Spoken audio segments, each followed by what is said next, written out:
உங்கள் சத்யாவின் full moon sale up to 70% தள்ளுபடி. AC விலை 2ஆம் தேதி முதல் 15% வரை உயர்கின்றது. இப்போது ஏசி வாங்கி பணத்தை சேமியுங்கள்.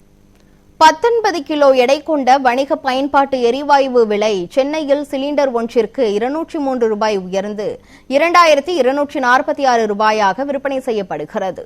சர்வதேச நிலவரங்களுக்கு ஏற்ப பிரதி மாதம் 1ஆம் தேதி எண்ணெய் நிறுவனங்கள் எரிவாயு விலையை மாற்றியமைத்து வருகின்றன. அதன்படி ஏப்ரல் 1ஆம் தேதியான இன்று 19 கிலோ எடை கொண்ட வணிக பயன்பாட்டு எரிவாயு சிலிண்டரின் விலை சென்னையில் 203 ரூபாய் உயர்ந்து உள்ளது.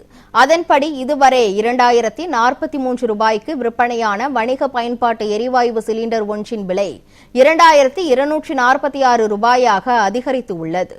மேற்காசியா போர் காரணமாக ஏற்கனவே வணிக சிலிண்டர் விநியோகம் பாதிக்கப்பட்டு உள்ளது. இந்த நிலையில் விலையும் உயர்த்தப்பட்டிருப்பது வணிகர்கள் மற்றும் வியாபாரிகளுக்கு பெரும் சுமையாக அமைந்துள்ளது. அதே நேரத்தில் வீட்டு உபயோக எரிவாயு சிலிண்டர்களின் விலையில் எந்த மாற்றமும் செய்யப்படவில்லை.